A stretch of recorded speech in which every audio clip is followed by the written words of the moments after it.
પ્રણામ વિદ્યાર્થી મિત્રો, કેમ છો? બધા મજામાં હશો? આપણે આ જે વિડીયો છે, આ વિડીયોની અંદર સામાજિક વિજ્ઞાનનો ચેપ્ટર નંબર 15 જેનું નામ છે આર્થિક વિકાસ. તો એ જે આર્થિક વિકાસ છે એના વિશેની આપણે માહિતી લઈશું. તો જોઈએ આપણે અર્થશાસ્ત્ર વિભાગનો પાઠ 15 આર્થિક વિકાસ.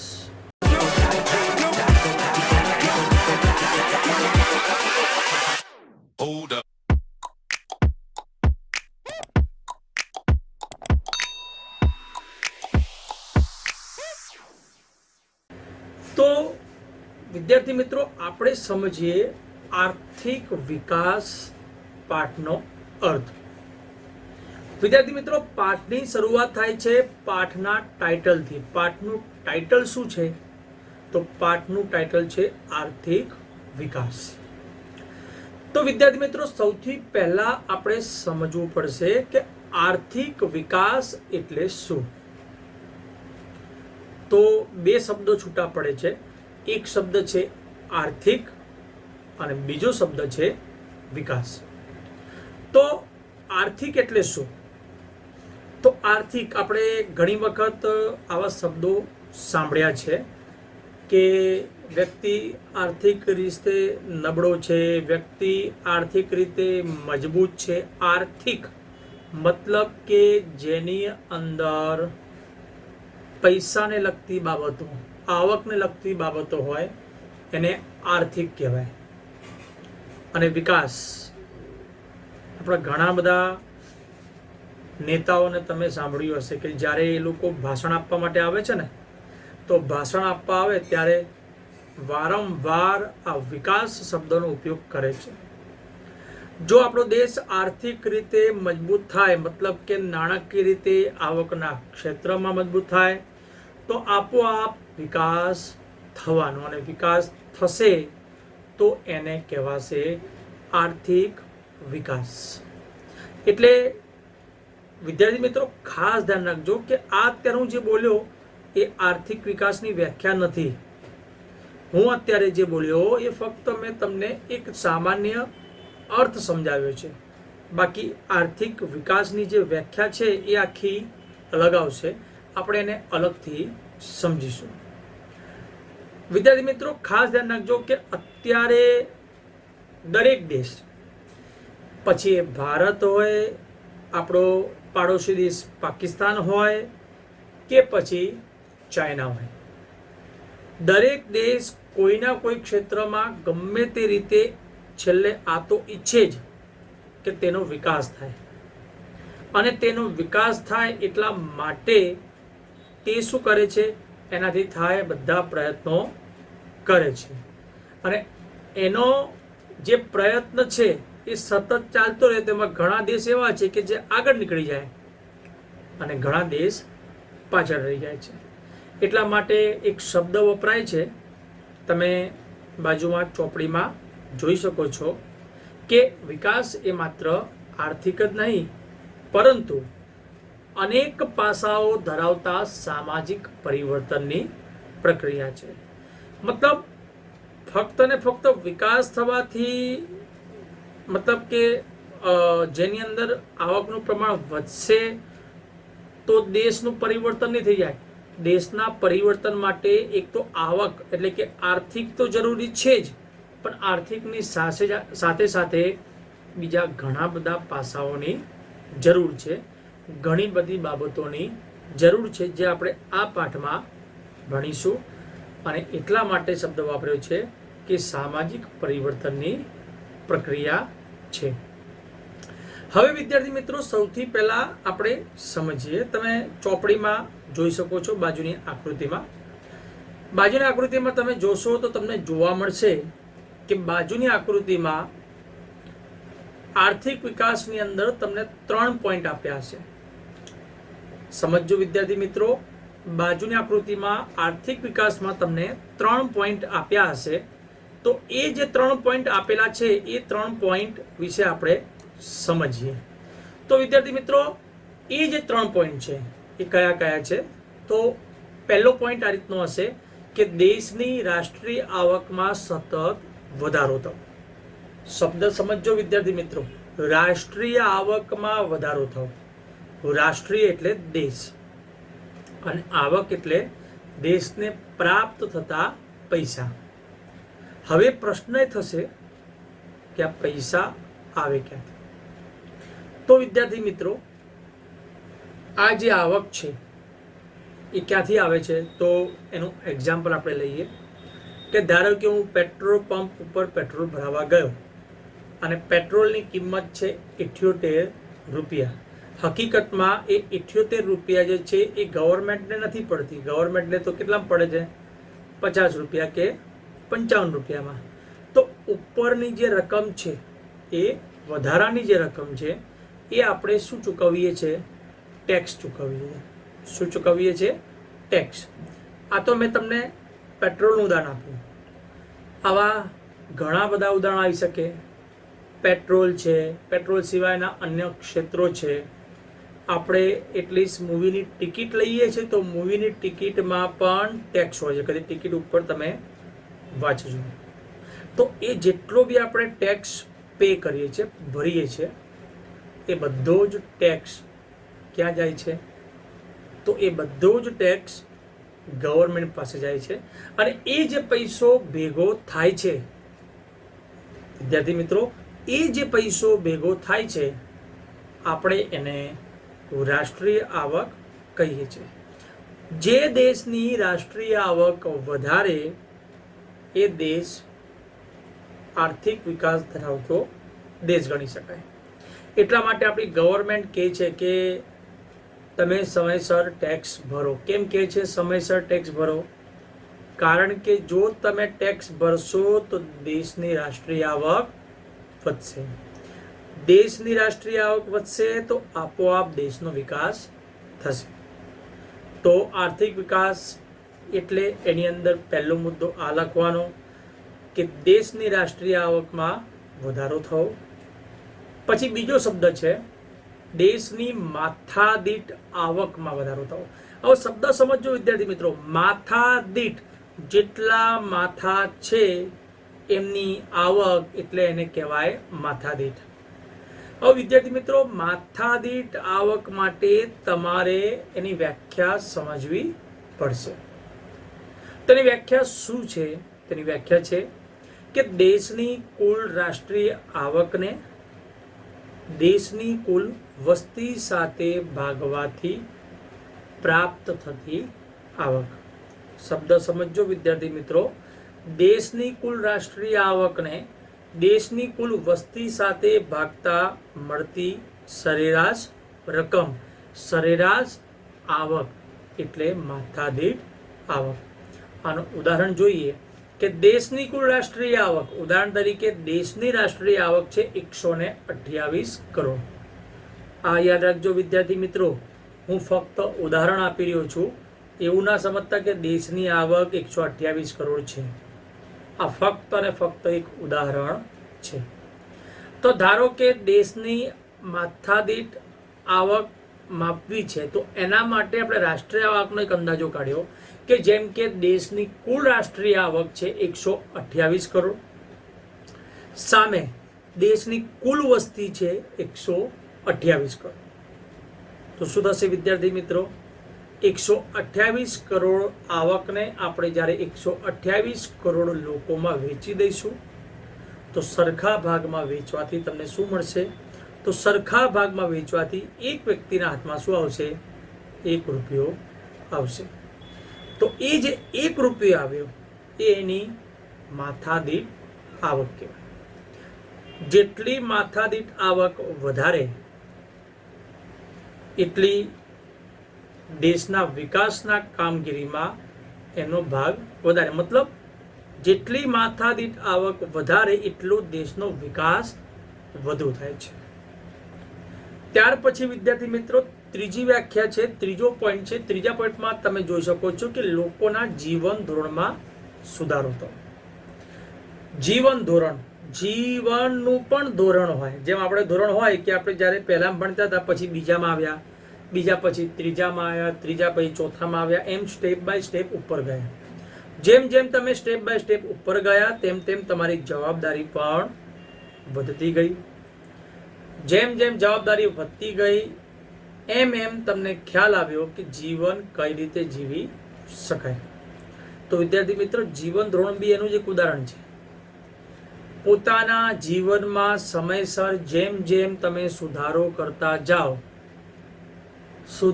કરતા જાઓ તો જીવન ધોરણ સુધર્યું કહેવાય.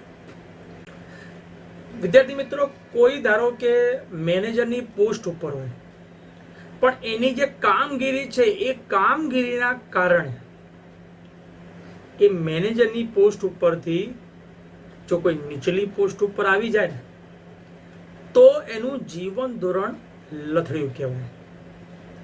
એટલે વિદ્યાર્થી મિત્રો, જીવન ધોરણ આપણા ભારતમાં ઘણા બધા લોકો એવા છે કે જેમનું સુધર્યું છે, પોતાની જરૂરિયાતો સારી રીતે સંતોષી શક્યા છે. બહુ વર્ષો પહેલા મોબાઈલ ફોનથી વાત નથી થઈ શકતી.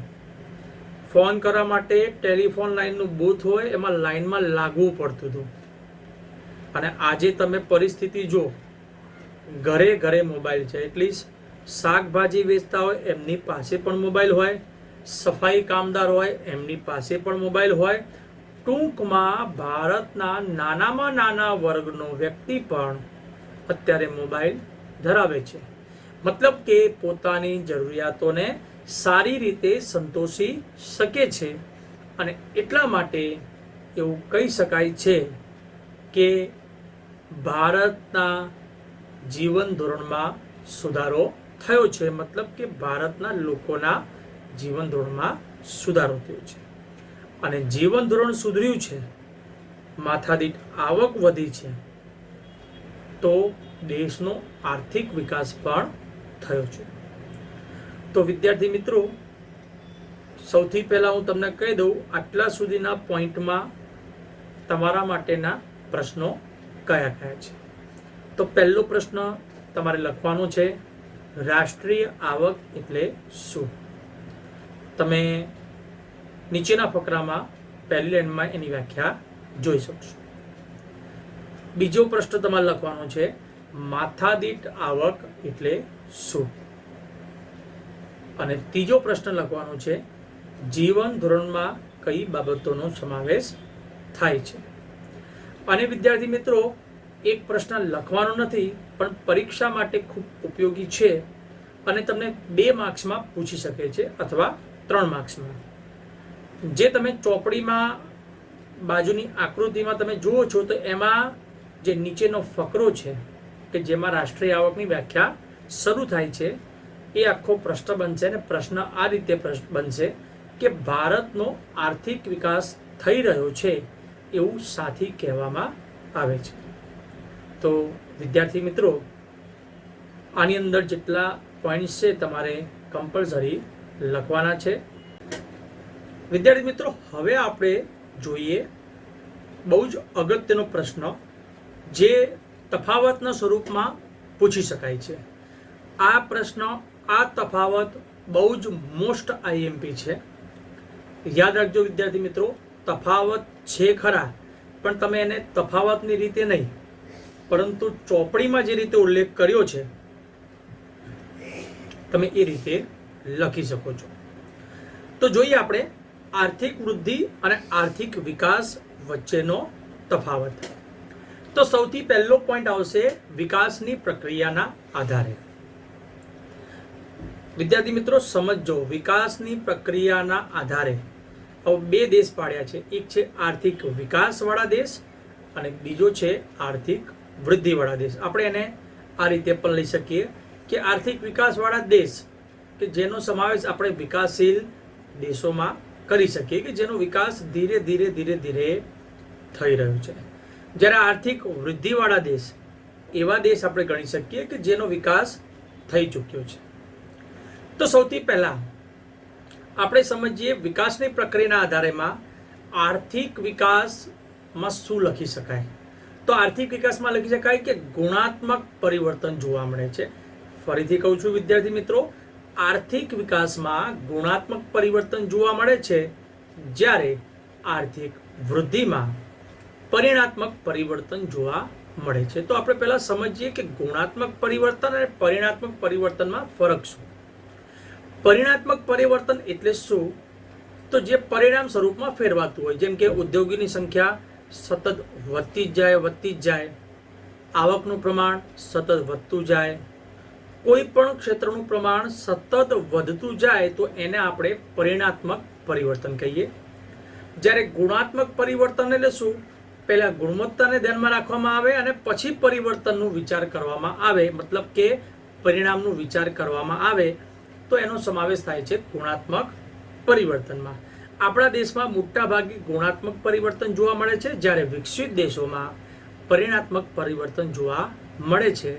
એટલે પહેલા પોઈન્ટમાં તમે આ લખી શકો છો કે વિકાસની પ્રક્રિયાના આધારે જો જોવા જઈએ તો આર્થિક વિકાસમાં ગુણાત્મક પરિવર્તન થાય છે, જ્યારે આર્થિક વૃદ્ધિમાં પરિણાત્મક પરિવર્તન જોવા મળે છે. આર્થિક વિકાસ પ્રથમ અવસ્થા છે. શા માટે પ્રથમ અવસ્થા છે? કારણ કે કોઈ પણ વસ્તુનું સર્જન જ્યારે થાય તો ડાયરેક્ટ એનું સર્જન ના થઈ જાય. એને સર્જન કરવા માટે એની ગુણાત્મક, એની ગુણવત્તાને વધુ ધ્યાનમાં લેવામાં આવે છે. એટલા માટે આર્થિક વિકાસ પ્રથમ અવસ્થામાં આવશે અને આર્થિક વૃદ્ધિ એ પ્રથમ અવસ્થા પછીની અવસ્થા એટલે કે આર્થિક વિકાસ પછીની અવસ્થામાં આવશે. તો વિદ્યાર્થી મિત્રો, આર્થિક વિકાસની જે સમજૂતી છે અને આર્થિક વૃદ્ધિની જે સમજૂતી છે એ તમારે આ રીતે લખવાની છે કે વિકાસની પ્રક્રિયાના આધારે. તો તમારે વિકાસની પ્રક્રિયાના આધારે 2 ટપકા કરી અને વ્યવસ્થિત રીતે તમારે પોઈન્ટ વાઇઝ લખવાનું કે આર્થિક વિકાસ ગુણાત્મક પરિવર્તન છે, જ્યારે આર્થિક વૃદ્ધિ પરિણાત્મક પરિવર્તન છે. આર્થિક વિકાસ પ્રથમ અવસ્થા છે, જ્યારે આર્થિક વૃદ્ધિ આર્થિક વિકાસ પછીની અવસ્થા છે. ત્યાર પછી વિદ્યાર્થી મિત્રો બીજો પોઈન્ટ આવે છે અને એ છે અર્થતંત્રમાં થતા પરિવર્તનના આધારે. આપણે વિદ્યાર્થી મિત્રો સમજવું પડશે આ અર્થતંત્ર શબ્દ. આપણા દેશની અંદર જે કંઈ પણ ચાલતું હોય છે ને, પછી એ વેપારી ક્ષેત્રમાં હોય, ઔદ્યોગિક ક્ષેત્રમાં હોય, દેશની આવક કે જાવકની બાબતમાં હોય, એ બધાનો સમાવેશ આપણે અર્થતંત્રમાં કરી શકીએ છીએ. એટલા માટે અર્થતંત્ર શબ્દ વાપર્યો છે. અને અર્થતંત્રમાં જો આર્થિક વિકાસની રીતે જોવા જઈએ તો આપણે શું કરીએ છીએ? સૌથી પહેલા નવા સંશોધન કરીએ છીએ અને નવા સંશોધન કર્યા પછી આપણે ઉત્પાદનમાં વધારો કરીએ છીએ. ફરીથી કહું છું, નવા સંશોધન કરી પછી ઉત્પાદન વધારીએ છીએ. ઉદાહરણ તરીકે એક એક્ઝામ્પલ તમારી ચોપડીમાં બાજુની આકૃતિમાં તમે જોઈ શકશો કે જેમ કે ખેતીમાં જ્યારે ઘઉં લેવામાં આવે છે, ડાંગરનો પાક લેવામાં આવે છે અને જેવું નવા બિયારણો શોધાય છે તો આપોઆપ ઘઉં અને ડાંગરના પાકમાં વધારો થાય છે. તો વિચારો વિદ્યાર્થી મિત્રો, આમાં સમજવા જેવો પોઈન્ટ કયો કે નવા બિયારણની શોધ થવી. નવા બિયારણની શોધ થવી એટલે નવું સંશોધન થવું, અને એ જે નવું સંશોધન થયું એ એટલે આર્થિક વિકાસ. યાદ રાખજો વિદ્યાર્થી મિત્રો, આર્થિક વિકાસમાં કઈ બાબતોનો સમાવેશ થશે? તો વિદ્યાર્થી મિત્રો, આર્થિક વિકાસમાં સૌથી પહેલા નવું સંશોધન થાય છે અને પછી ઉત્પાદનમાં વધારો થાય છે. ઉદાહરણ તરીકે આમાં બતાવ્યું છે પ્રમાણે ચોપડી મુજબ ઘઉં અને ડાંગર જેવા પાકમાં નવા બિયારણની શોધ જેવી થાય તો આપોઆપ શું થાય છે? આર્થિક વિકાસમાં વધારો થાય, એટલે કે ઉત્પાદન વધે છે. આર્થિક વૃદ્ધિમાં શું જોવા મળે છે? તો આર્થિક વૃદ્ધિમાં ડાયરેક્ટ ખેડાણ કરવા માટે જે જમીન હોય, ખેડાણ લાયક જમીન, એ જમીન જ વધારી દેવામાં આવે. અને એ જમીન જ્યારે વધારી દેવામાં આવે તો આપોઆપ મોટાભાગની જમીનોમાં ખેતી થવાની, અને મોટાભાગની જમીનોમાં ખેતી થશે તો આપોઆપ આર્થિક વૃદ્ધિ થશે. વિદ્યાર્થી મિત્રો સમજો, અગત્યનો પોઈન્ટ છે. આપણા ભારતમાં પહેલા સંશોધન કરીએ છીએ અને એની જ જમીનમાં આપણે પાક લઈ લઈએ છીએ. સમજો પોઈન્ટ આખો. આપણે કોઈ એક જમીનના ટુકડામાં એ જગ્યા ઉપર જ આપણે શું કરીએ, સંશોધન કરી લઈએ છીએ અને ત્યાંના ત્યાં જ ઉત્પાદનમાં વધારો કરીએ છીએ, એટલે આપણો દેશ આર્થિક વિકાસમાં આવી ગયો. આર્થિક વૃદ્ધિવાળા દેશ શું કરતા હોય છે, નવું સંશોધન નથી કરતા, ડાયરેક્ટ ઉત્પાદન વધારવા માટે જે જમીનમાં ઉત્પાદન થતું હતું ત્યાં તો ઉત્પાદન કરવાના જ, પણ એના સિવાયની બીજી જમીનમાં જઈ અને ડાયરેક્ટ ઉત્પાદન કરશે તે લોકો સંશોધન માટે કોઈ રાહ જોતા નથી. કઈ બી રીતે ઝડપી પાક કઈ રીતે મેળવી લેવો. એટલે પરીક્ષામાં પૂછાતો એક આ બી અગત્યનો પોઈન્ટ છે કે અર્થતંત્રમાં થતા પરિવર્તનના આધારેમાં આર્થિક વિકાસમાં નવા સંશોધન દ્વારા થાય છે, જ્યારે આર્થિક વૃદ્ધિમાં ખેડાણ જમીનમાં વધારો કરી દેવામાં આવે છે. ત્યાર પછી વિદ્યાર્થી મિત્રો ત્રીજો પોઈન્ટ આવે છે વિકસિત અને વિકાસશીલ દેશોના સંદર્ભમાં. શબ્દ સમજો, વિકસિત દેશ કોને કહેવાય અને વિકાસશીલ દેશ કોને કહેવાય. હમણાં આપણે આ જ પાઠની અંદર આગળ જોવાના છીએ કે વિકસિત દેશ કોને કહેવાશે અને વિકાસશીલ દેશ કોને કહેવાશે. હું તમને ટૂંકમાં સમજાવી દઉં. વિકસિત દેશ કે જેનો વિકાસ થઈ ચૂક્યો છે એને વિકસિત દેશ કહેવાશે, જ્યારે વિકાસશીલ દેશ જેનો વિકાસ થઈ રહ્યો છે, ધીરે ધીરે વિકાસ થઈ રહ્યો છે, એવા દેશના આપણે કયા દેશના નામથી ઓળખીશું, વિકાસશીલ દેશના નામથી ઓળખીશું. વિકસિત દેશોની રાષ્ટ્રીય આવકમાં થતો વધારો આર્થિક વૃદ્ધિ કહેવાય છે. મતલબ અગર કોઈ વિકસિત દેશ પોતાની આવક વધારશે અને એના દેશની આવક વધશે તો એ આર્થિક વૃદ્ધિમાં આવી ગયો. એ જ પદ્ધતિ જ્યારે આર્થિક વિકાસમાં જોવા જઈએ તો જેટલા બી વિકાસશીલ દેશોની રાષ્ટ્રીય આવકમાં વધારો થશે તો એ શું થયું કહેવાશે, આર્થિક વિકાસમાં વધારો થયો કહેવાશે. તો વિદ્યાર્થી મિત્રો આ હતો વિકસિત અને વિકાસશીલ દેશોના સંદર્ભવાળો પોઈન્ટ. એટલે વિદ્યાર્થી મિત્રો આ તફાવત ખૂબ અગત્યનું છે. તમારે આ તફાવત લખવાનું પણ છે અને તૈયાર પણ કરવાનું છે. એટલે ફરજિયાત આ તફાવતને તૈયાર કરજો. પરીક્ષામાં પૂછાય એવો ખૂબ જ ઉપયોગી તફાવત છે. વિદ્યાર્થી મિત્રો હવે આપણે જોઈએ છે વિકાસશીલ અર્થતંત્રના લક્ષણો. પરીક્ષામાં પૂછી શકાય એવો આ પણ એક અગત્યનો પ્રશ્ન છે, પરંતુ તમારે ચોપડામાં આ આખો પ્રશ્ન લખવાનો નથી.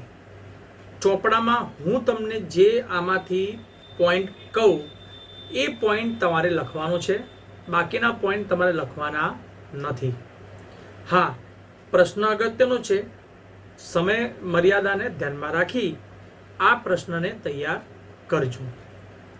તો વિદ્યાર્થી મિત્રો હવે આપણે જોઈએ વિકાસશીલ અર્થતંત્રના લક્ષણો. વિદ્યાર્થી મિત્રો ખાસ સમજો, વિકાસશીલ અર્થતંત્રના લક્ષણો. વિકાસશીલ અર્થતંત્ર, આપણો દેશ કયા અર્થતંત્રમાં આવે છે? તો વિદ્યાર્થી મિત્રો આપણો દેશ આવે છે વિકાસશીલ અર્થતંત્રમાં. અને લક્ષણો મતલબ આપણે કોઈ પણ દેશ વિકાસશીલ છે તો એને કઈ રીતે ઓળખી શકીશું, તો એને કહેવાય લક્ષણો. એક એક્ઝામ્પલ તરીકે લઈએ કે જેમ કે અત્યારે કોરોનાની મહામારી ચાલી રહી છે, તો એ જે કોરોનાની મહામારી ચાલી રહી છે તો એ કોરોનાની મહામારીમાં એના લક્ષણો આપણે કઈ રીતે ઓળખી શકીએ? જેમ કે ઉધરસ આવી છે, શરદી આવી છે, ગળામાં દુખાવો થવું છે, તો એની ઓળખ થઈ. આપણા દેશને બી એક ઓળખ આપવામાં આવેલી છે, એક આપણા દેશની ઓળખ છે કે જેના પરથી આપણે કહી શકીએ કે હા આપણો દેશ વિકાસશીલ દેશ છે. જેના પરથી વિશ્વ બેંક એક અહેવાલ બહાર પાડે છે અને કહી શકે છે કે આપણો દેશ વિકાસશીલ દેશ છે. તો સૌથી પહેલા આપણે સમજવું પડશે કે વિકાસશીલ અર્થતંત્ર કોને કહેવાય, મતલબ વિકાસશીલ દેશ કોને કહેવાય, એની શરતો શું છે? તેની શરતો એવી છે કે વિશ્વ બેંકે 2004માં એક અહેવાલ બહાર પાડ્યો હતો.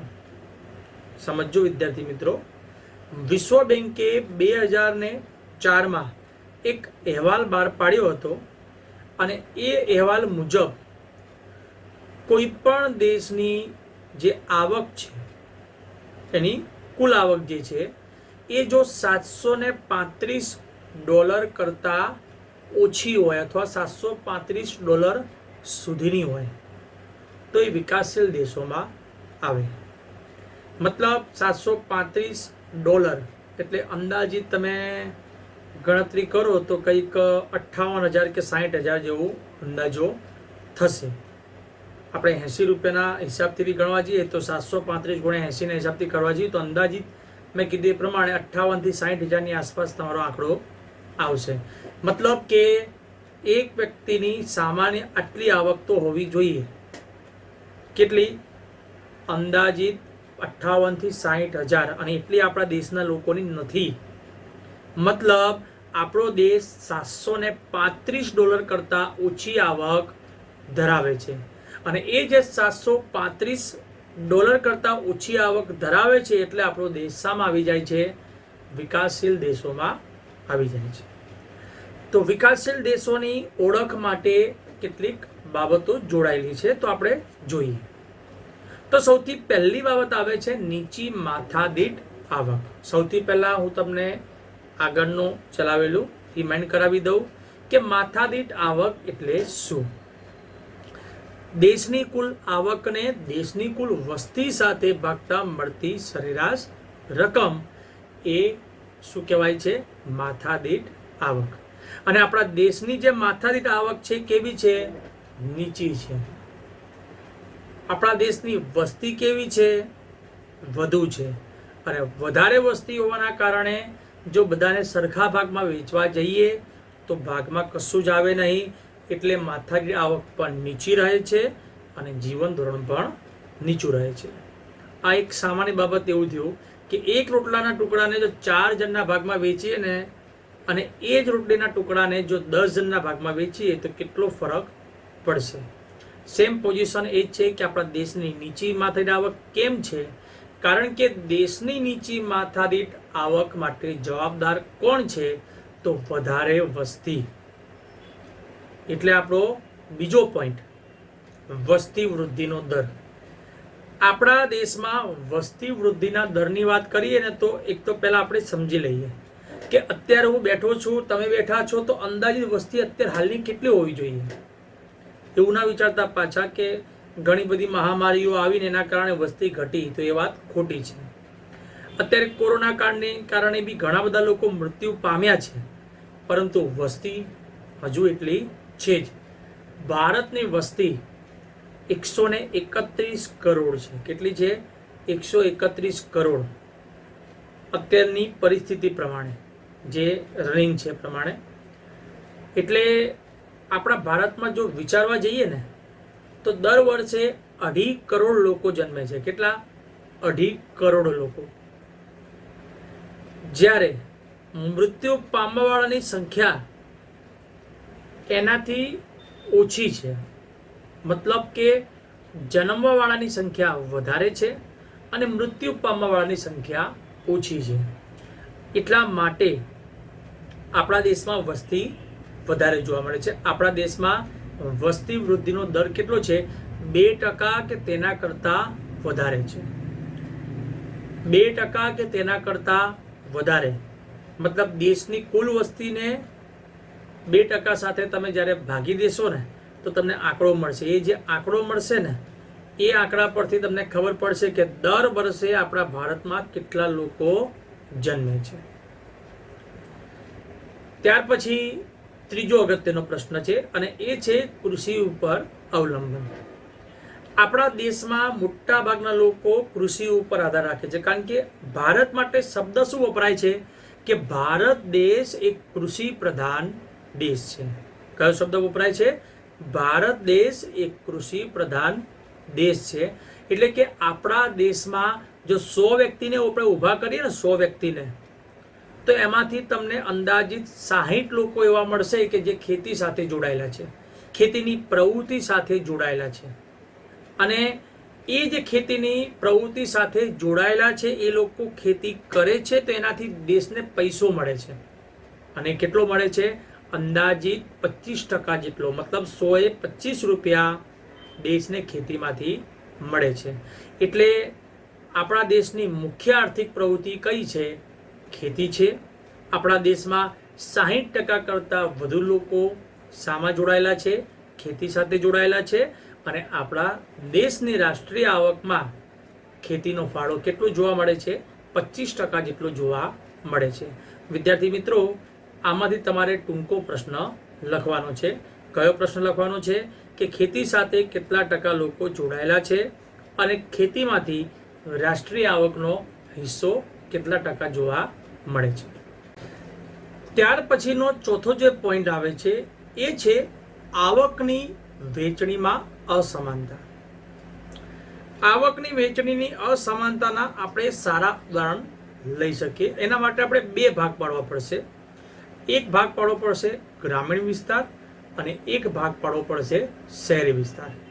આપણા દેશમાં તમે જોઈ શકો છો, શહેરોનો વિકાસ જો કેટલો બધો છે, ગામડાઓનો વિકાસ જો નથી. ગામડાઓનો પૂરતા પ્રમાણમાં વિકાસ નથી, જ્યારે શહેરોનો પૂરતા પ્રમાણમાં વિકાસ છે. આ પણ શું બતાવે છે? બંને વચ્ચે અસમાનતા બતાવે છે. આ જ રીતે બીજા ઉદાહરણ આપણે લઈ શકીએ, અને એ બીજા ઉદાહરણમાં આપણે લઈ શકીએ ટોચના લોકો, કે જે લોકો શ્રીમંત વર્ગમાં આવે છે, અને બીજા લોકો આપણે જોઈએ એ લોકો છે ગરીબ લોકો, કે જે લોકો નીચલા વર્ગમાં આવે છે. ટોચના લોકોને કેટલી આવક મળે છે? 40% જેટલો હિસ્સો મળે છે. સમજો આખો પોઈન્ટ.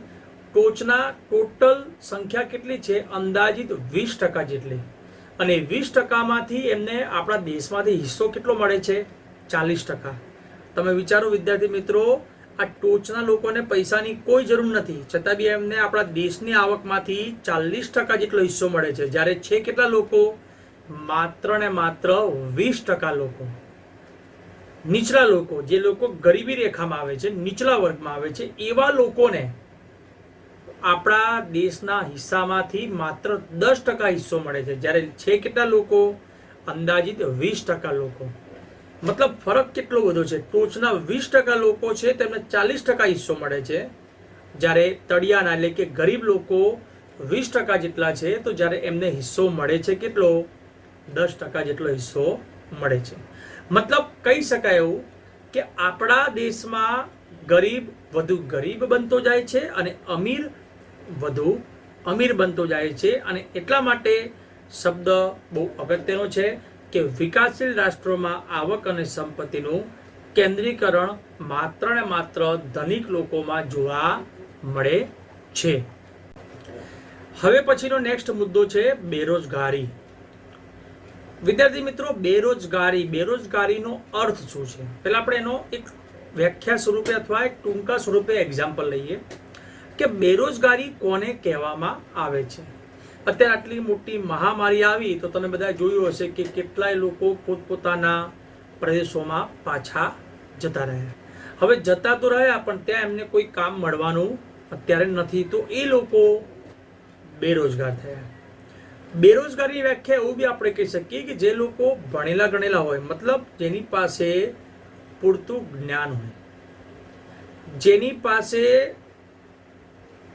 નોલેજ હોય, જેની પાસે લાયકાત હોય, જે વ્યક્તિ કામ કરવાની ક્ષમતા ધરાવતો હોય, આ બધું જ હોય, છતાં પણ જો એને કામ ન મળે તો એને આપણે બેરોજગાર ગણી શકીએ. આપણા ભારતમાં આવી પરિસ્થિતિ બહુ જ છે. એક સારું એનું ઉદાહરણ આપું તમને. જો અગર ગવર્મેન્ટની કોઈ ભરતી પડે, ઉદાહરણ તરીકે તલાટીની ભરતી પડી, અથવા કોઈ અધિકારીની ભરતી પડી, અથવા કોન્સ્ટેબલની ભરતી પડી. હવે જ્યારે ભરતી પડે છે, વિદ્યાર્થી મિત્રો સમજો, હવે જ્યારે ભરતી પડે છે અને એ ભરતીમાં લેવાના છે ધારો કે 1000 પોલીસવાળા અથવા 1000 તલાટી, તો એના ઓનલાઈન ફોર્મ જે પડે છે એ ઓનલાઈન ફોર્મ કેટલા હોય છે? 5 લાખ, 10 લાખ. જ્યારે લેવાના એમાંથી કેટલા? માત્ર 1000. આ એક શ્રેષ્ઠ ઉદાહરણ છે કે આપણા દેશમાં બેરોજગારી કેટલા પ્રમાણમાં જોવા મળે છે. આપણા દેશમાં જો બેરોજગારીનું પ્રમાણ કહેવા જઈએ તો શ્રમિકોમાં 3% કરતાં વધારે છે. અને એક પ્રકારે કહેવા જઈએ તો 3% કરતાં વધારે એ વધારે જ કહેવામાં આવે છે. ટૂંકા પ્રશ્નમાં પૂછાતો અગત્યનો પ્રશ્ન છે જે તમારે લખવાનું છે કે બેરોજગારીનું પ્રમાણ કુલ શ્રમિકોના કેટલા ટકા કરતાં વધુ હોય છે. તો કુલ શ્રમિકોના 3% કરતાં વધુ જોવા મળે છે. આપણા ભારતમાં કઈ કઈ બેરોજગારી જોવા મળે છે? તો એક જોવા મળે છે મોસમી બેરોજગારી, જે મોસમ ઉપર આધાર રાખે છે. ઉદાહરણ તરીકે ખેડૂત ખેતી કરે છે તો એને 12 મહિના ખેતી નથી થતી. ભાગ્યે જ કોઈ એવા ખેતર હશે, એવી જમીન હશે, એવા ગામ હશે કે જ્યાં 12 માસ પાક લઈ શકાય. બાકી કેટલાય ગામ એવા છે કે જ્યાં વર્ષમાં માત્ર એક જ વખત પાક લઈ શકાય છે. તો એક વખત પાક લઈ શકાય છે મતલબ કે 6 મહિના જેટલી ખેતી કરે છે, બાકીના 6 મહિના એની પાસે આવકનું કોઈ ક્ષેત્ર હોતું નથી. જો ખેતી સારી થઈ ગઈ તો એ જે આવક આવી એમાંથી એને 6 મહિના કાઢવાના બીજા. પરંતુ જો વરસાદ ન પડ્યો, પૂર આવી ગયું, પાક ધોવાઈ ગયો, તો એ કોના કારણે બેરોજગાર થયો? મોસમના કારણે બેરોજગાર થયો. અને એટલા માટે શબ્દ વપરાય છે મોસમી બેરોજગારી. વિદ્યાર્થી મિત્રો, ત્યાર પછી બીજો શબ્દ આવે છે છુપી બેરોજગારી. છુપી બેરોજગારી. છુપી બેરોજગારી એટલે શું? કે ધારો કે ખેતરનો ટુકડો છે, કે એક્ઝામ્પલ આપું છું ખાલી વિદ્યાર્થી મિત્રો, કે ખેતરનો ટુકડો છે. એ ખેતરના ટુકડામાં 10 કારીગર કામ કરી રહ્યા છે. 10 કારીગરોએ કામ કરીને એક મહિનામાં 1000 કિલો અનાજ એમાંથી ઉત્પાદન કર્યું, મતલબ કે મેળવ્યું. બીજા મહિને એ 10 કારીગરોમાંથી 5 જણ બીમાર પડી ગયા અને 5 જણ કામ કરી રહ્યા છે, તો બી એ લોકોએ 1000 જ ઉત્પાદન કર્યું.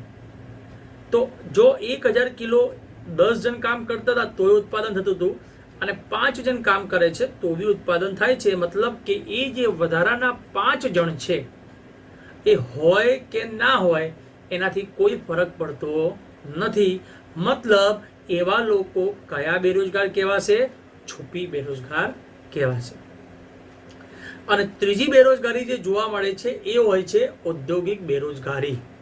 ઉદ્યોગોના કારણે જોવા મળતી બેરોજગારી.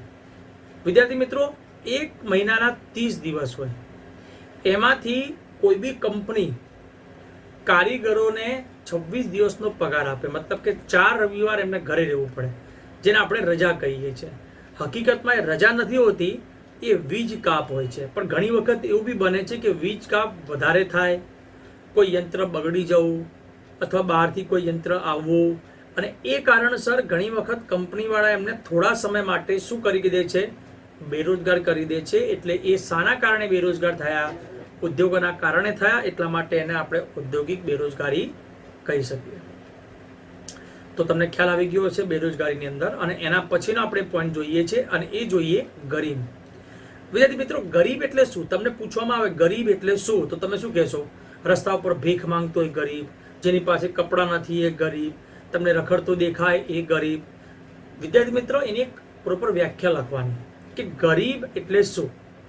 તો ગરીબ એટલે આ વ્યાખ્યા તમારે ચોપડામાં લખવાની છે કે જે વ્યક્તિ પોતાની પ્રાથમિક જરૂરિયાત, સમજો વિદ્યાર્થી મિત્રો, જે વ્યક્તિ પોતાની પ્રાથમિક જરૂરિયાત જેવી કે અન્ન છે, વસ્ત્ર છે, આવાસ છે, શિક્ષણ છે, આરોગ્ય છે, એને સંતોષી શકતા ન હોય તો એને આપણે ગરીબ કહીએ છીએ. જે વ્યક્તિ પોતાની પ્રાથમિક જરૂરિયાતો અન્ન, વસ્ત્ર, આવાસ, શિક્ષણ અને આરોગ્યને પૂરતા પ્રમાણમાં સંતોષી શકતા નથી, તેને આપણે શું કહીએ છીએ? ગરીબ કહીએ છીએ. અને આવા વિકાસશીલ દેશોની અંદર ગરીબીનું કુલ પ્રમાણ કેટલું જોવા મળે છે? તો 3 ભાગનું જોવા મળે છે. 3 ભાગનું એટલે 100%ના 3 ભાગ કરીએ તો 33% થાય. આમાં તમારી ચોપડી મુજબ 33% આપણે ગણતરી કરી શકીએ, પણ હકીકતમાં ભારતમાં અંદાજિત 26 કરોડ લોકો એવા છે કે જે લોકો ગરીબી રેખામાં જીવે છે. ત્યાર પછી વિદ્યાર્થી મિત્રો આવે છે દ્વિમુખી અર્થતંત્ર. શબ્દ સમજો, દ્વિમુખી, 2 મુખવાળું, 2 મુખ છે. એક બાજુના મુખમાં, આ બાજુના મુખની અંદર શું છે? ગામડું. જ્યારે આ બાજુના મુખની અંદર શું છે? શહેર. એક બાજુ ગામડું છે, જ્યારે એક બાજુ શહેર છે. તમે ગામડામાં જતા રહો તો શું મળશે? પછાત ખેતી, જૂના યંત્રો, હાલ બી જૂના નીતિ નિયમો, રૂઢિચુસ્ત નીતિ નિયમો ત્યાં જોવા મળશે અને ઉત્પાદન નહીં મળે. આ એટલે ગામડું, એટલે એક બાજુ ગામડું છે, એક બાજુ શહેર છે કે જ્યાં તમને આધુનિક ઉદ્યોગ મળશે, નવી ઉત્પાદન પદ્ધતિ મળશે, નવા નવા યંત્રો મળશે. આ ફરક છે. જો બંને સરખા હોત ને તો આપણો દેશ ક્યાંય હોત, પણ આપણા દેશમાં એવું નથી. આપણા દેશમાં ગામડાની અંદર એ જ જૂના યંત્રો ચાલી રહ્યા છે, એ જ જૂના નિયમો ચાલી રહ્યા છે, એ જ જૂની પદ્ધતિઓ ચાલી રહી છે. જ્યારે એક બાજુ આપણા શહેરોમાં તમે જતા રહો તો તમને આધુનિક યંત્રો જોવા મળશે, વૈભવી જીવનશૈલી. વૈભવી જીવનશૈલી આપણે કોને કહીશું? કે અઠવાડિયામાં એક વખત જેમ કે હોટલમાં જમવા જવું, મૂવી જોવા જવું, ક્યાંક ફરવા જવું, એ બધું ગામડામાં ના હોય. ગામડા લોકો તો સવારે ઉઠ્યા, ખાધું પીધું અને જતા રહ્યા ખેતર ઉપર, બપોરે ખેતરમાં જ ખાધું, ત્યાર પછી રાત્રે આવ્યા, ખાઈ પીને હોઈ ગયા. ત્યાં તમે એમને પૂછો ચલો મૂવી જોવા આવો તો ગામડે કોઈ ના જાય. જ્યારે શહેરમાં આ બધી વ્યવસ્થા જોવા મળે છે. આ બધું આપણા દેશમાં છે. જો આ બે ભાગ ના હોત ને તો આપણો દેશ ક્યાંય હોત. તમે વિદેશોમાં જાઓ તો ખબર જ ના પડે કે કયું ગામડું અને કયું શહેર. જ્યારે આપણા દેશમાં આટલો ડિફરન્ટ જોવા મળે છે અને એટલે આપણો દેશ વિકાસશીલ દેશ છે. ત્યાર પછી અગત્યનો પોઈન્ટ આવે છે પાયાની અપર્યાપ્ત સેવાઓ. વિદ્યાર્થી મિત્રો, એક પોઈન્ટ કહેવાનો રહી ગયો. દ્વિમુખી અર્થતંત્રમાં એક ટૂંકો પ્રશ્ન બહુ જ અગત્યનો છે, લખવાનો છે કે વિકાસશીલ દેશોમાંનું અર્થતંત્ર કેવું સ્વરૂપ જોવા મળે છે? તો વિકાસશીલ દેશોના અર્થતંત્રનું સ્વરૂપ કેવું હોય છે? દ્વિમુખી સ્વરૂપ જોવા મળે છે. પાયાની અપર્યાપ્ત સેવા. આપણા દેશ પાસે પાયાની જરૂરિયાતવાળી વસ્તુ, પાયાની જરૂરિયાતવાળી વસ્તુ કઈ? જેમ કે શિક્ષણ છે, વાહન વ્યવહાર છે, સંદેશા વ્યવહાર છે, બેન્કિંગ સેવા છે, આરોગ્ય સેવા છે, વીજળી સેવા છે. આ બધી વસ્તુ પૂરતા પ્રમાણમાં વિકસેલી નથી. ઉદાહરણ તરીકે શિક્ષણ. તમે શહેરમાં જાઓ તો બહુ સારું શિક્ષણ મળશે, પણ ગામડામાં કશું જ નહીં. વાહન વ્યવહાર. શહેરમાં તમને બધા વાહન વ્યવહાર મળી જશે, ગામડામાં કશું જ નહીં. સંદેશ વ્યવહારમાં તમને ફૂલ નેટવર્ક મોબાઈલનું મળશે શહેરમાં, ગામડામાં ભાગ્યે જ મળશે. વીજળી. શહેરમાં તમે જાઓ 24 કલાક વીજળી મળશે, ગામડામાં કદાચ ના બી મળે. ટૂંકમાં પાયાની જે જરૂરિયાતો છે એ પૂરતા પ્રમાણમાં ના હોય ત્યારે આ પરિસ્થિતિનો સામનો થાય છે. એટલા માટે આપણા દેશને વિકાસશીલ દેશમાંનું એક દેશ ગણવામાં આવે છે. હવે પછીનો આપણે પોઈન્ટ જોઈએ આંતરરાષ્ટ્રીય વેપારનું સ્વરૂપ. આના માટે સૌથી પહેલા આપણે 4 વસ્તુ સમજવી પડશે. એક, વેપારના પ્રકાર. એક આવે છે આંતરિક વેપાર અને બીજું આવે છે આંતરરાષ્ટ્રીય વેપાર. આંતરિક વેપાર એટલે શું? તો કોઈ એક દેશના જુદા જુદા રાજ્યો, જુદા જુદા પ્રદેશો વચ્ચે થતો વેપાર, આપણે એને આંતરિક વેપાર કહી શકીએ. અને આંતરરાષ્ટ્રીય વેપાર એટલે શું? એક દેશમાંથી બીજા દેશમાં થતો વેપાર એટલે આપણે આંતરરાષ્ટ્રીય વેપાર. એ જ રીતે તમારે બીજા 2 શબ્દો સમજવા પડશે. એક શબ્દ છે આયાત અને બીજો શબ્દ છે નિકાસ. આયાત અને નિકાસમાં ફરક શું? નિકાસ એટલે શું? આપણા દેશમાંથી વસ્તુ જ્યારે બીજા દેશમાં જાય, બીજા દેશના લોકો આપણી પાસેથી ખરીદે તો એને આપણે નિકાસ કહીએ છીએ, જેમાં આપણને શું મળે? વિદેશી હુંડિયા મળે. અને આયાત એટલે શું? બીજા દેશમાંથી જ્યારે આપણા દેશમાં કોઈ વસ્તુ આવે છે તો આપણે એને કહીએ છીએ આયાત. હવે વિદ્યાર્થી મિત્રો, તમારે આ પોઈન્ટ બહુ સમજવા જેવો છે. સમજો કે આપણે કઈ વસ્તુ વેચીએ છીએ અને કઈ વસ્તુ ખરીદીએ છીએ. તો આપણો દેશ સૌથી પહેલા વેચે છે શું? તો જેમ કે કૃષિ પેદાશ વેચે છે, બગીચા પેદાશ વેચે છે, કાચી ધાતુઓ વેચે છે. હવે એ વસ્તુ જ્યારે વેચવા જાય ને તેની માંગ એક તો ઓછી હોય એટલે એના ભાવ જોઈએ મળે નહીં. એટલે આપણે કહી શકીએ કે નિકાસના કારણે દેશની કમાણી કેવી થાય છે? ઓછી. હવે આપણે ખરીદીએ છીએ શું? તો જેમ કે ઔદ્યોગિક પેદાશો ખરીદીએ છીએ, યંત્ર સામગ્રીઓ ખરીદીએ છીએ અને એના કારણે આપણે જે વસ્તુ બહારથી મંગાવીએ છીએ ને એ બહુ મોંઘી હોય છે. ટૂંકમાં આપણે એવું કહી શકીએ કે આપણે 5 રૂપિયાની વસ્તુ વેચીએ છીએ જ્યારે 25 રૂપિયાની વસ્તુને આપણે ખરીદીએ છીએ. મતલબ કે 5 રૂપિયાની વસ્તુ જો વેચી હોય અને 25 રૂપિયાની વસ્તુ ખરીદો તો 20 રૂપિયા ભારતનું શું થયું? દેવું. અને હકીકત વાત છે, ભારતનું દેવું ખૂબ જ છે. આ કારણસર, કારણ કે આપણે આયાત પાછળ બહુ જ ખર્ચ કરીએ છીએ, જ્યારે નિકાસમાંથી આપણને જોઈએ એટલી આવક મળતી નથી. અને એના કારણે દેશનું દેવું વધે છે અને એના કારણે આપણો દેશ આંતરરાષ્ટ્રીય માળખા સ્વરૂપમાં કહેવા જઈએ તો પાછળ છે અને એટલા માટે આપણા દેશને વિકાસશીલ દેશ તરીકે ઓળખવામાં આવે છે. વિદ્યાર્થી મિત્રો, આમાંથી તમારે ખાસ યાદ રાખજો, બે ખાસ વસ્તુ લખવાની છે. આપણે કયા આ બે પ્રશ્નો ખાસ લખવાના છે, કઈ વસ્તુની નિકાસ કરીએ છીએ અને કઈ વસ્તુની આપણે આયાત કરીએ છીએ. તો વિદ્યાર્થી મિત્રો, આ હતા વિકાસશીલ દેશના લક્ષણો, જે ખૂબ અગત્યનો પ્રશ્ન છે અને તમારે ફરજિયાત આ તૈયાર બી કરવાનું છે. આ આખા પ્રશ્નમાં તમને મેં જે પ્રશ્નો જે નાના ટૂંકા પ્રશ્નો કીધા એ તમારે લખવાના પણ છે. વિદ્યાર્થી મિત્રો, હવે આપણે જે પોઈન્ટ જોવાના છે એ છે આર્થિક અને બિન આર્થિક પ્રવૃત્તિ. પરીક્ષામાં પૂછાતી અગત્યની પ્રવૃત્તિ છે, અગત્યનો પ્રશ્ન છે. તફાવતની રીતે પણ પૂછી શકાય છે, ટૂંકા પ્રશ્નોની રીતે પણ પૂછી શકાય છે અને પ્રશ્ન તરીકે પણ 2 માર્ક્સમાં પૂછી શકાય છે. તો જોઈએ સૌથી પહેલા આપણે આર્થિક પ્રવૃત્તિ. મુખ્ય ધ્યેય એક જ છે આર્થિક પ્રવૃત્તિનો અને એ છે આવક મેળવવાનું. જો આવક મળશે તો ખર્ચ થશે. એટલા માટે શબ્દ આના માટે વાપરી શકાય કે આવક મેળવવાના હેતુથી કે ખર્ચ કરવાના હેતુથી કરવામાં આવતી પ્રવૃત્તિ, તો આપણે એને કહી શકીએ છીએ આર્થિક પ્રવૃત્તિ. ઉદાહરણ તરીકે ખેડૂત આવે, શિક્ષક આવે, અમે શિક્ષકો તમને ભણાવીએ છીએ, તેના બદલામાં તમારી પાસેથી અમે ફી માંગીએ છીએ. એ જ રીતે વેપારીઓ કામ કરે છે, ખેડૂતો કામ કરે છે, તો આ બધી કઈ પ્રવૃત્તિમાં આવશે? આર્થિક પ્રવૃત્તિમાં. એટલે ખાસ ધ્યાન રાખજો વિદ્યાર્થી મિત્રો, જેનો મુખ્ય ધ્યેય શું હોય? આવક મેળવવાનો પણ હોય અને ખર્ચ કરવાનો પણ હોય, તો આપણે એને આર્થિક પ્રવૃત્તિમાં ગણી શકીએ. જ્યારે વિદ્યાર્થી મિત્રો આનાથી વિરુદ્ધ હોય, મતલબ જેનો મુખ્ય હેતુ ના આવક મેળવવાનો હોય કે ના તેનો ખર્ચ કરવાનો હોય, તો એ શામાં આવી જશે? તો એ આવી જશે બિન આર્થિક પ્રવૃત્તિમાં. જેમ કે માતા બાળકને ઉછેરે છે, તો બાળક જ્યારે મોટું થાય છે તો શું એની જોડેથી પૈસા માંગે છે કે લાય મેં તને નાનપણથી ઉછેર કર્યો, તારા આટલા રૂપિયા થયા? ના. કેમ? કારણ કે એ કઈ પ્રવૃત્તિમાં આવશે? બિન આર્થિક પ્રવૃત્તિમાં. આપણે આપણી ઈચ્છા અનુસાર વૃક્ષોનો ઉછેરીએ છીએ, વૃક્ષોનો વિકાસ કરીએ છીએ, કોઈ છોડ વાવીએ છીએ, તો એ પણ બિન આર્થિક પ્રવૃત્તિમાં આવશે. આપણો કોઈ સ્વાર્થ એની પાછળ રહેલો નથી. કોઈ સમાજ સેવાનું કામ કરે છે, તો એ સમાજ સેવાનું કામ પણ શામાં આવી જશે? બિન આર્થિક પ્રવૃત્તિમાં આવી જશે. એટલે વિદ્યાર્થી મિત્રો, આ ખૂબ અગત્યનો પોઈન્ટ છે.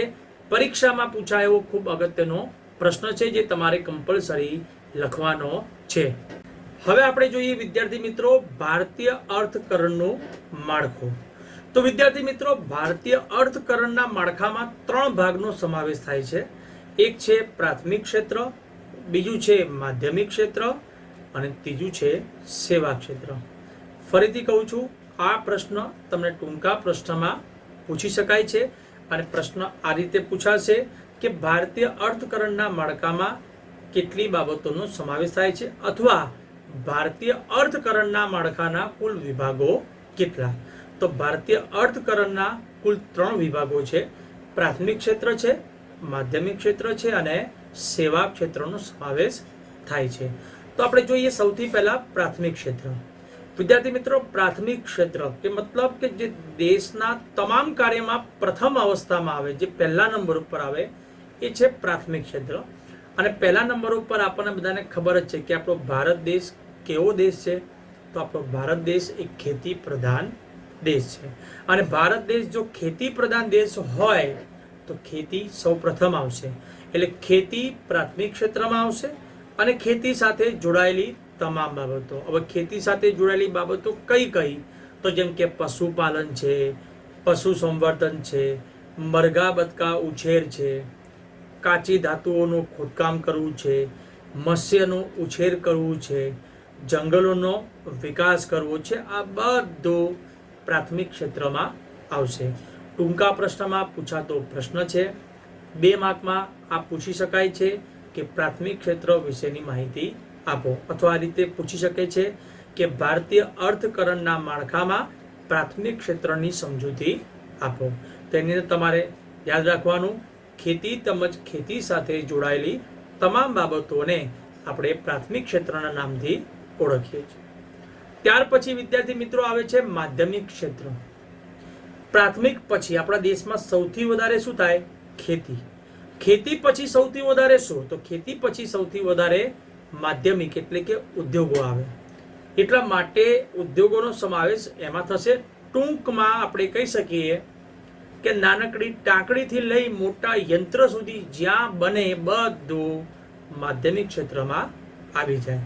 એમાં નાના પાયા પરના ઉદ્યોગો આવે, એમાં મોટા પાયા પરના ઉદ્યોગો આવશે. ક્યાંક બાંધકામ થતું હોય તો એ એમાં આવશે. વીજળી સેવા છે, ગેસ સેવા છે, પાણીના પુરવઠાની સેવાઓ છે. આ બધું એટલે કે તમામ પ્રકારના ઉદ્યોગો સમાવશે માધ્યમિક ક્ષેત્રમાં. નાના પાયા પરના ઉદ્યોગ કોને ગણી શકાય? જેમાં શ્રમિકોની સંખ્યા ઓછી હોય, જેમાં યંત્રો નાના હોય, ઓછી જગ્યા રોકતા હોય તો નાના ઉદ્યોગો. મોટા ઉદ્યોગ કોને કહેવાય? એનાથી ઊંધું. શ્રમિકોની સંખ્યા ઓછી હતી તો અહીંયા વધારે હોય, યંત્રો નાના હતા તો અહીંયા મોટા હોય, ત્યાં જગ્યા ઓછી રોકતા હતા તો અહીંયા વધારે રોકે, તો એ કહેવાય મોટા પાયા પરના ઉદ્યોગો. એ બધા ઉદ્યોગો સમાઈ છે માધ્યમિક ક્ષેત્રમાં. ત્યાર પછી ત્રીજું ક્ષેત્ર આવે છે સેવા ક્ષેત્ર. સેવા ક્ષેત્ર એકદમ સિમ્પલ છે. ઉદાહરણ તરીકે કોઈ રિક્ષામાં તમે બેઠા અને રિક્ષાવાળાને તમે કીધું કે ભાઈ મારે વસ્ત્રાલ ગામમાં જવું છે, તો વસ્ત્રાલ ગામમાં એને તમને ઉતાર્યો, તો વસ્ત્રાલ ગામમાં ઉતાર્યો, તમે એના બદલામાં એને પૈસા આપ્યા. સમજો વિદ્યાર્થી મિત્રો ખાસ, તમે એના બદલામાં એને પૈસા આપ્યા, પણ ટૂંકમાં એમને તમને શું આપી? સેવા. તમને તમારી જગ્યા સુધી પહોંચાડ્યું એટલે તમે એમને વળતર આપ્યું. ભલે તમે એમને પૈસા આપ્યા પણ એક પ્રકારની એને શું કરી? આપણને સેવા. તો એના ઘણા બધા ઉદાહરણ લઈ શકાય. આપણે સંદેશા વ્યવહાર છે, જેમ કે આપણે ફોન ઉપર વાત કરીએ છીએ તો આપણે રિચાર્જ કરીએ તો ફોન ઉપર વાત થાય છે, તો એક પ્રકારની આપણને શું મળી? સેવા. હવાઈ યાત્રા છે, હું ધારો કે ટિકિટ ખરીદું છું તો ટિકિટ ખરીદ્યા પછી જે સીટ મને મળે છે એ સીટ મારી જ હોય છે, એ સીટ ઉપર બીજો કોઈ વ્યક્તિ બેસતો નથી, તો એ અંદર સમાવેશ થઈ જાય છે. ક્યાંક આપણે પ્રવાસમાં જઈએ તો પ્રવાસમાં બી આપણને જોવા મળે છે. ક્યાંક મનોરંજન, ક્યાંક મૂવી જોવા ગયો અને મેં ટિકિટ લીધી તો એ ટિકિટ લીધા પછી એ સીટ મારી જ કહેવા છે 3 કલાક માટે, ત્યાં બીજો કોઈ વ્યક્તિ બેસતો નથી. એટલે એ બધું સેવા ક્ષેત્રમાં આવી જાય છે. વિદ્યાર્થી મિત્રો ખાસ ધ્યાન રાખજો, પરીક્ષામાં આ 3 પૂછાય એવા છે. એટલે તમારે આખો આ પ્રશ્ન લખવાનો છે કે ભારતીય અર્થકરણના માળખામાં કઈ કઈ બાબતોનો સમાવેશ થાય છે, સમજાવો. આ 3 પોઈન્ટ લખવાના. અને વિદ્યાર્થી મિત્રો બીજું કહી દઉં તમને કે એક સમય એવો હતો કે આપણા દેશમાં પ્રાથમિક ક્ષેત્રનું પ્રમાણ બહુ વધારે હતું. હવે ઊંધું થઈ ગયું છે. પ્રાથમિક ક્ષેત્રનું પ્રમાણ ધીરે ધીરે ઘટતું જઈ રહ્યું છે. એક સમય 71% હતું, પછી 60% થયું અને હવે કંઈક અંદાજિત 58% આસપાસ પહોંચ્યું છે. પણ આપણી ચોપડીમાં જે આંકડા લખ્યા હોય, જે ટકાવારી લખી હોય, આપણે એ જ લખવાની. તો પ્રાથમિક ક્ષેત્રનું પ્રમાણ ઘટ્યું, જ્યારે માધ્યમિક ક્ષેત્રનું પ્રમાણ વધ્યું. મતલબ માધ્યમિક ક્ષેત્ર વધ્યું, સેવા ક્ષેત્ર વધ્યું, પણ પ્રાથમિક ક્ષેત્ર ઘટ્યું. અને એક પ્રકારે કહેવાય જોઈએ તો એ સારી બાબત કહેવાય કે જો પ્રાથમિક ક્ષેત્રનું પ્રમાણ થોડું ઘટે અને જો ઉદ્યોગોનું પ્રમાણ વધશે તો લોકોને રોજગાર બહુ જ મળશે અને રોજગારનું ક્ષેત્ર ખુલશે. તો વિદ્યાર્થી મિત્ર આ આખો પ્રશ્ન તમારે લખવાનો રહેશે. વિદ્યાર્થી મિત્રો હવે આપણે જે પોઈન્ટ જોવાનું છે એ જોઈએ આપણે ઉત્પાદનના સાધનો. પરીક્ષામાં પૂછાતી ખૂબ અગત્યની બધી જ વ્યાખ્યાઓ આમાં છે. એટલે તમારે કમ્પલસરી આમાં જેટલી પણ વ્યાખ્યાઓ આપી છે બધી વ્યાખ્યા કમ્પલસરી લખવાની છે. તો વિદ્યાર્થી મિત્રો ઉત્પાદનના સાધનોને 4 ભાગમાં વહેંચવામાં આવે છે. કેટલા ભાગમાં? 4 ભાગમાં. ઉત્પાદનના 4 ભાગ કયા? તો સૌથી પહેલો ભાગ છે જમીન, બીજો ભાગ છે મૂડી, ત્રીજો ભાગ છે શ્રમ અને ચોથો ભાગ છે નિયોજન. તો જોઈએ સૌથી પહેલા આપણે જમીન. આપણે જ્યારે ભૂગોળ સેક્શનમાં જઈએ ને તો ભૂગોળ સેક્શનમાં જમીનની વ્યાખ્યા આખી અલગ થઈ જશે. કેવી વ્યાખ્યા થશે કે પૃથ્વીની સપાટીના પાતળા પડને અથવા ઉપલા પડને આપણે જમીન કહીએ છીએ. પણ વિદ્યાર્થી મિત્રો અર્થશાસ્ત્રની પરિભાષામાં જમીનની વ્યાખ્યા બદલાઈ જાય છે. અર્થશાસ્ત્રની પરિભાષામાં આપણે વ્યાખ્યા બદલવાની રહેશે. આપણે અર્થશાસ્ત્રની પરિભાષામાં જોવા જઈએ તો જમીન એટલે શું? તો એક એવા પ્રકારની કુદરતી સંપત્તિ છે કે જેની સપાટી ઉપર આપણને જંગલ પણ જોવા મળશે, જેમાં આપણને નદી પણ જોવા મળશે, જેમાં આપણને ખનિજો પણ જોવા મળશે, જેના પેટાળવાળા ભાગમાં હોય છે, જેમાં આપણને ધાતુઓ પણ જોવા મળશે. આ બધી વસ્તુનો આપણે ઉપયોગ કરી શકીએ. સમજો વિદ્યાર્થી મિત્રો, જમીનની વ્યાખ્યા અર્થશાસ્ત્રની પરિભાષામાં શું કે આ જે સપાટી ઉપર જોવા મળતું જંગલો છે, નદીઓ છે, અને પેટાળમાં જે ખનિજો છે, ધાતુઓ છે, આ બધાનો જો આપણે ઉપયોગ કરી શકીએ તો આપણે એને જમીન કહીએ. ટૂંકમાં જમીન એ ઉત્પાદનનું કુદરતી સાધન છે, કારણ કે આ બધી વસ્તુઓ આપણને કુદરતી રીતે મળે છે. એટલે જમીનની વ્યાખ્યા તમને જો પરીક્ષામાં પૂછાય અને અર્થશાસ્ત્રના ભાગમાંથી પૂછાય તો તમારે અર્થશાસ્ત્રની પરિભાષામાં જે વ્યાખ્યા કીધી છે એ વ્યાખ્યા લખવાની રહેશે, કાં તો પછી તમે બંને વ્યાખ્યા પણ લખી શકો છો. ત્યાર પછી જે બીજો શબ્દ છે મૂડી. મૂડી એટલે આપણે બધાને ખબર જ છે પ્રમાણે મૂડી એટલે પૈસો, નાણું. અને એ નાણાંની પણ વ્યાખ્યા થાય છે. કેવી વ્યાખ્યા થાય છે આની?